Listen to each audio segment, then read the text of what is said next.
हमने collection of data topic start किया था। ठीक है, कलेक्शन ऑफ डाटा में हमने क्या क्या देखा था? Statistical inquiry. स्टैटिस्टिकल इंक्वायरी क्या होता है? इंटरनल और एक्सटर्नल डाटा क्या होता है? फिर एक्सटर्नल डाटा के टू टाइप्स देखे हमने, कौन कौन से? प्राइमरी और सेकेंडरी। ठीक है, प्राइमरी डाटा कौन सा डाटा होता था? वो डाटा जो एक इन्वेस्टिगेटर खुद जाके कलेक्ट करता है, और सेकेंडरी डाटा जब हम डाटा किसी पर्सन या किसी मीडियम के थ्रू लेते हैं तो वो होता है सेकेंडरी डाटा। क्लियर? तो हमने ये कुछ पार्ट्स डिस्कस किए थे इसके कि प्राइमरी डाटा के क्या क्या सोर्सेज होते हैं, हम किस तरह से इंफॉर्मेशन कलेक्ट कर सकते हैं। तो फर्स्ट हमने देखा था direct personal investigation. Direct personal investigation क्या होता है कि जब जो इन्वेस्टिगेटर होता है वो डिसाइड करता है कि वो खुद पर्सनली जाके इन्वेस्टिगेट करेगा, सारे जो भी लोग हैं, पीपल्स हैं, उन सबसे डाटा कलेक्ट करेगा, तो वो होता है डायरेक्ट पर्सनल इन्वेस्टिगेशन। ठीक है, मतलब एक ऐसी प्रोसेस जिसके अंदर इन्वेस्टिगेटर क्या आता है, डायरेक्ट कांटेक्ट में आता है उन पीपल्स के जिनसे उसने डाटा कलेक्ट करना होता है। ठीक है, जैसे कि हम इंटरव्यू वगैरह लेते हैं, तो इंटरव्यू के अंदर जिस पर्सन ने इंटरव्यू लेना है वही पर्सन सब बच्चों का लेता है, तो मतलब वो डाटा वो पर्सन खुद कलेक्ट करता है।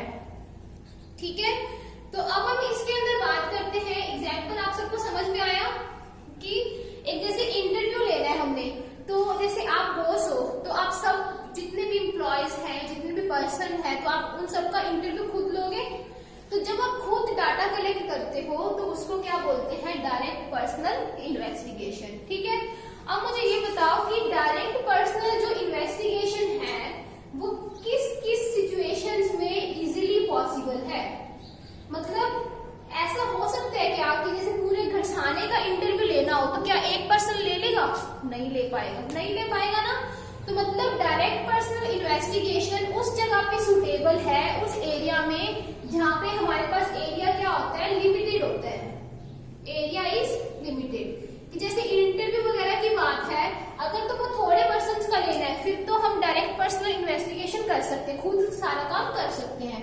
लेकिन हमारे पास अगर ज्यादा जने हैं और सब जैसे पूरे घरसाने की बात करें, तो अगर इन सब का लेना है तो क्या एक सिंगल पर्सन जो भी पर्सन है वो खुद ले पाएगा? नहीं, उसको और पर्सन को अपॉइंट करना पड़ेगा। ठीक है, तो डायरेक्ट पर्सनल जो इन्वेस्टिगेशन होती है वो कहाँ कहाँ पे सुटेबल है, किन किन कंडीशंस में सुटेबल है?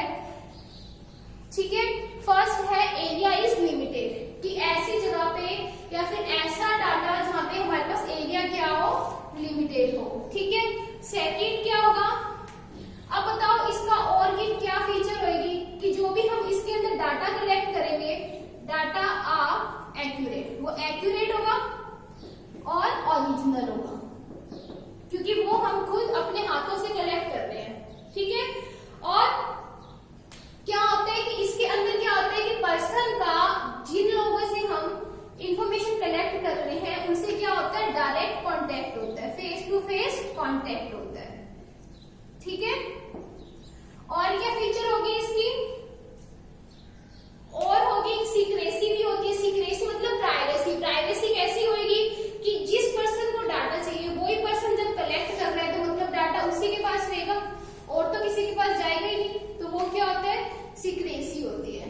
ठीक है, तो उसको क्या बोलते हैं? सीक्रेसी या फिर प्राइवेसी।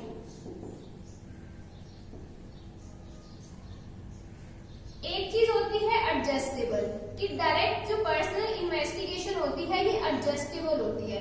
एडजस्टेबल कैसे होती है कि मान लो कि आप इन्वेस्टिगेशन कर रहे हो, ठीक है, आपके पास टाइम ज्यादा है तो आप लोगों से ज्यादा क्वेश्चन पूछ लोगे, टाइम कम है तो आप कम क्वेश्चन पूछ लोगे। मतलब आप उस डाटा को या फिर उस जो भी आपने प्लान आउट किया है उसको आप अपने अकॉर्डिंग एडजस्ट कर सकते हो। ठीक है, तो वो एडजस्टेबल होता है। ठीक है, तो एक्यूरेसी हमने कर ली कि एक्यूरेसी का मतलब कि जो डाटा हम कलेक्ट करते हैं वो क्या होता है? एक्यूरेट होता है। मतलब जो इंफॉर्मेशन होती है वो क्या होती है? करेक्ट होती है।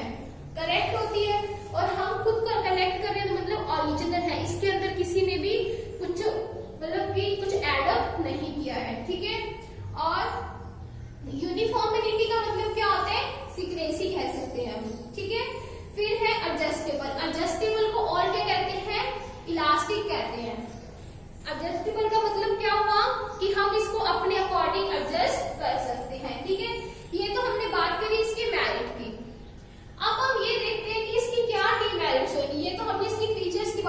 अब हम डीमेरिट्स की बात करते हैं कि इसके क्या क्या नुकसान है। सबसे पहला नुकसान तो यही हो गया कि जो ये डाटा है वो पर्सन खुद कलेक्ट करेगा, तो मतलब मोर टाइम या फिर वेस्टेज ऑफ टाइम कह सकते हैं हम। ठीक है, वेस्टेज ऑफ टाइम क्यों? क्योंकि वो पर्सन खुद कलेक्ट करेगा, हर एक पर्सन से मिलेगा, उससे डाटा कलेक्ट करेगा, मतलब उसका टाइम बहुत वेस्ट होगा। दूसरा कॉस्ट, मोर कॉस्ट, मतलब कॉस्ट क्या आएगी, ज्यादा ही, खर्चा उसका ज्यादा होगा। और मोर टाइम हो गया, मोर कॉस्ट होगी, और कॉम्प्लेक्स, कॉम्प्लेक्स भी हो सकता है। ठीक है, फोर्थ क्या होगा, पर्सनल बियास।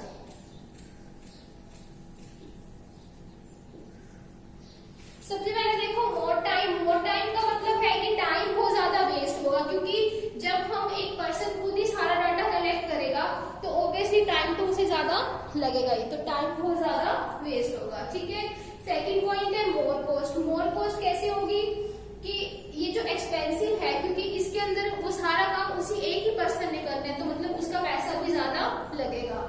थर्ड पॉइंट हमने किया है कॉम्प्लेक्स। कॉम्प्लेक्स कैसी होती है कि जो इन्वेस्टिगेटर होता है उसको सबके पर्सनल इंटरव्यूज लेने हैं और सबके डाटा को कलेक्ट करना है, तो वो बहुत डिफिकल्ट प्रोसेस होती है।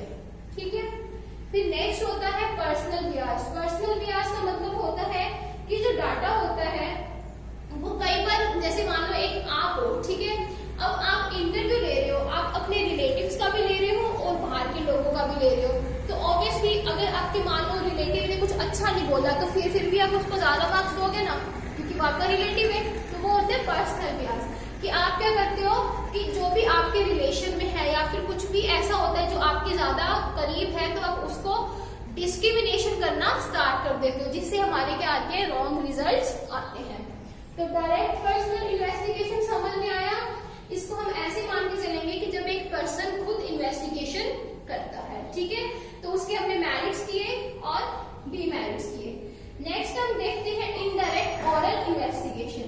इनडायरेक्ट ऑरल का मतलब क्या होता है कि जब जो इंफॉर्मेशन होती है वो ऑरली ली जाती है, ठीक है, वो इंफॉर्मेशन ऑरली ली जाती है कि हम जिस पर्सन से ऑरल इंफॉर्मेशंस लेते हैं, जैसे कमेटीज या फिर कमीशंस बनाए जाते हैं, कमेटीज या कमीशंस बनाए जाते हैं जिनसे गवर्नमेंट ऑरली क्या लेती है, इन्वेस्टिगेशन की इंफॉर्मेशन सारी की सारी लेती है, तो वो होते हैं इनडायरेक्ट ऑरल इन्वेस्टिगेशन। ठीक है, जैसे कि एग्जाम्पल ले लो कि अब एक हम कंपनी का एग्जाम्पल लेते हैं, इसके अंदर 3 तरह के मैनेजमेंट होते हैं, टॉप लेवल, मिडल लेवल और लो लेवल। तो जो टॉप लेवल के जैसे मैनेजर्स वगैरह होते हैं वो क्या करते हैं, जो भी उन्होंने नीचे सुपरवाइजर्स वगैरह अपॉइंट किए हुए हैं उनसे ऑरली इंफॉर्मेशन लेते हैं कि नीचे के एरिया में जो वर्कर्स हैं वो सही काम कर रहे हैं या नहीं काम कर रहे। ठीक है, तो वो कुछ रिटर्न पे इंफॉर्मेशन थोड़ा ले रहे हो, तो उनसे जस्ट डिस्कस करके इंफॉर्मेशन ले रहे हैं। तो वो कौन सी इंफॉर्मेशन होती है, कौन सी इन्वेस्टिगेशन होती है, इनडायरेक्ट ऑरल इन्वेस्टिगेशन। ठीक है, अब देखो इनडायरेक्ट ऑरल इन्वेस्टिगेशन का मतलब हो गया कि जब हम किसी को नीचे हायर करके, जैसे कमीशन वगैरह एक कंपनी में हायर करके फिर हम इंफॉर्मेशन कलेक्ट करते हैं, तो सबसे पहला तो इसके अंदर यही हो जाएगा फीचर कि इसका एरिया क्या होता है, बहुत लार्ज होता है, इसीलिए हम नीचे किसी को हायर करते हैं। ठीक है, दूसरा इसके अंदर डायरेक्ट कांटेक्ट नहीं होता। क्या मैनेजर का डायरेक्ट कांटेक्ट वर्कर से हो रहा है? नहीं हो रहा, क्योंकि बीच में सुपरवाइजर्स हैं जो मैनेजर को सारी इंफॉर्मेशन दे रहे हैं। ठीक है, तो डायरेक्ट पर्सनल में हमने क्या देखा था, एरिया लिमिटेड होता है, लेकिन इनडायरेक्ट में क्या होता है, एरिया वास्ट होता है, मतलब ज्यादा होता है। ठीक है, फिर हमने डायरेक्ट में देखा था कि इसके अंदर डायरेक्ट कांटेक्ट, पर्सनल कांटेक्ट होता है, लेकिन उसके इनडायरेक्ट के अंदर पर्सनल कांटेक्ट नहीं होता। ठीक है, थर्ड पॉइंट, ये अनबियास्ड होता है। वो वाला तो पर्सनल बियास पे होता है, लेकिन ये अनबियास्ड होता है, क्योंकि किसी भी सुपरवाइजर को किसी वर्कर से कोई भी लेना देना नहीं होता, क्योंकि उसको एक ऑर्गेनाइजेशन के बारे में सोचना होता है, इसलिए वो सारी अपने जो भी मैनेजर है या जो भी टॉप लेवल के पर्सन हैं उनको सारी करेक्ट इंफॉर्मेशन देना उसकी ड्यूटी होती है। ठीक है, तो ये डिफरेंस समझ में आ रहा है साथ साथ में। तो क्या क्या फीचर देख रहे हैं हम इनडायरेक्ट ऑरल इन्वेस्टिगेशन की, कि इसके अंदर क्या होता है, वास्ट एरिया होता है, कोई पर्सनल कांटेक्ट नहीं होता, ये सिंपल मेथड होता है, नेक्स्ट क्या है, इसके अंदर एक्सपर्ट ओपिनियन। एक्सपर्ट ओपिनियन का मतलब क्या होता है कि हमें ऊपर से ओपिनियन मिलती है, आइडियाज मिलते हैं कि आपको कैसे इंफॉर्मेशन कलेक्ट करनी है, कैसे पूरा प्रोसीजर करना है, ठीक है।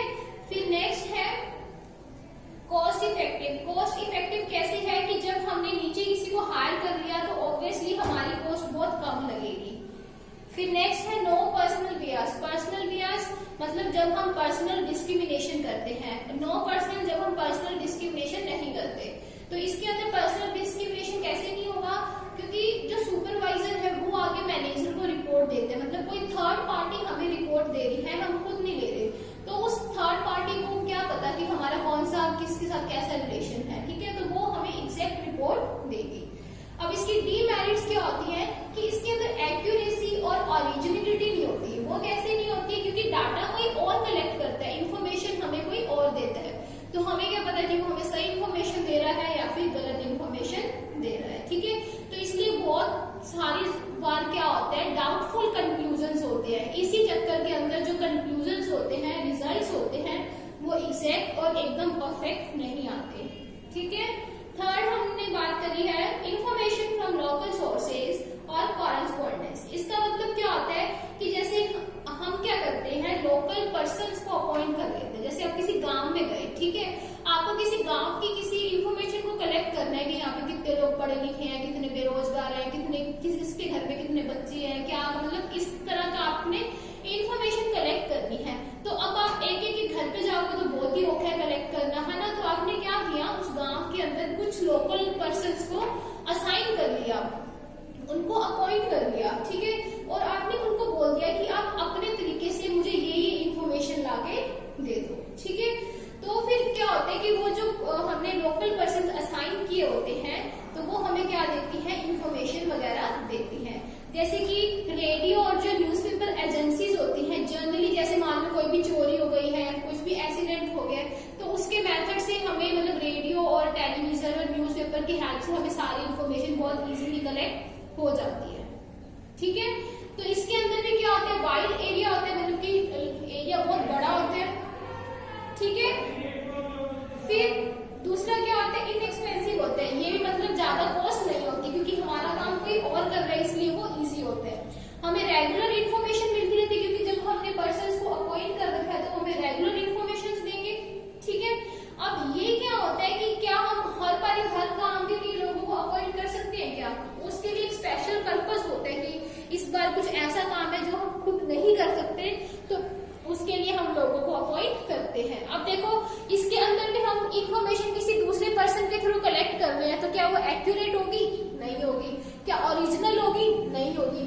अब जब हम हर एक पर्सन को बोल रहे हैं कि तू ये इंफॉर्मेशन कलेक्ट करके ला मेरे पास, तू ये वाली ला, तो ऑब्वियसली टाइम बहुत ज्यादा लगेगा हर एक पर्सन को इंफॉर्मेशन कलेक्ट करने में और आपके पास आने में।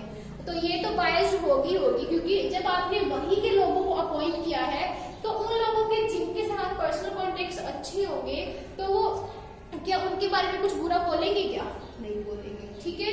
तो इन्फॉर्मेशन फ्रॉम लोकल सोर्सेज समझ में आया।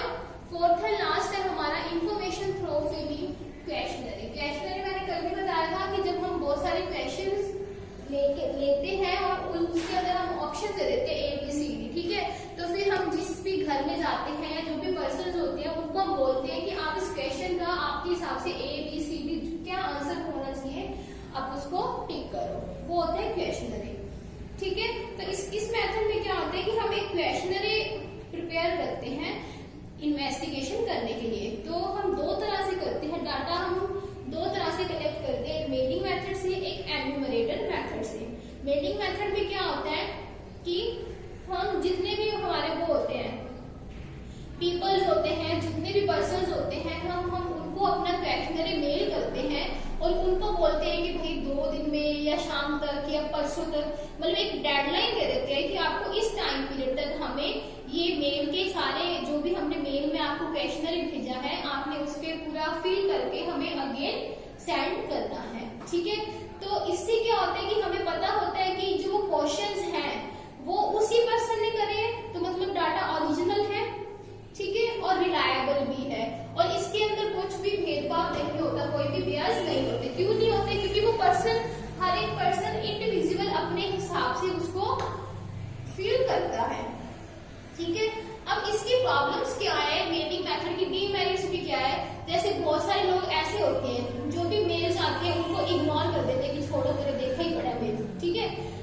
वापस में उसका फीडबैक रिटर्न में ही देते हैं, ठीक है। और ये मेथड सिर्फ उन्हीं लोगों पे यूज हो सकता है जो लोग पढ़े लिखे हैं। अब जो लोग पढ़े लिखे नहीं है तो उनको क्या पता कि मेल कैसे उसको फिल करना है, कैसे उसको वापस रिटर्न में भेजना है।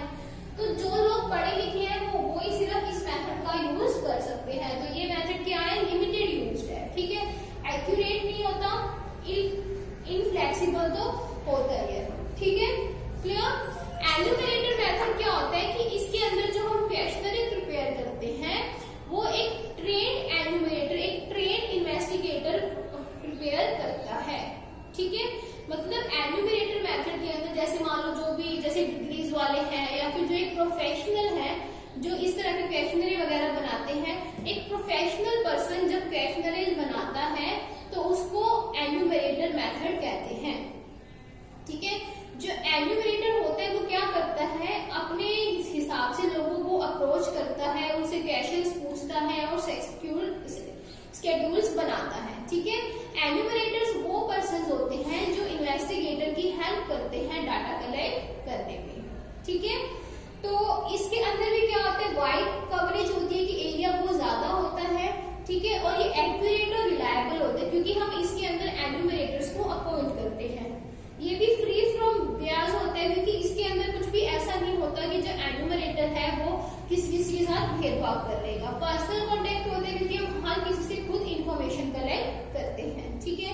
अब इसके अंदर भी देखो जब हम खुद कलेक्ट कर रहे हैं तो ऑब्वियसली ये टाइम कंज्यूमिंग भी होगा, कॉस्टली भी होगा और इसके लिए हमें जो पढ़े लिखे लोग हैं वही चाहिए, जो पढ़ा लिखा नहीं है तो वो कर नहीं सकता ये चीज, ठीक है। तो समझ में आया तुम्हें, प्राइमरी डाटा के मेथड समझ में आए सारे, कौन कौन से मेथड में क्या क्या चीज होती है, ठीक है। तो ये हमने प्राइमरी डाटा का पूरा टॉपिक कर लिया। ये चार्ट आप अपनी कॉपी में बना लेना और इसकी मेरिट डिमेरिट्स बहुत इंपॉर्टेंट है, इनको अच्छे से लर्न करना, ठीक है। बाकी जो सेकेंडरी डाटा है वो हम नेक्स्ट लेक्चर में कंटिन्यू करेंगे।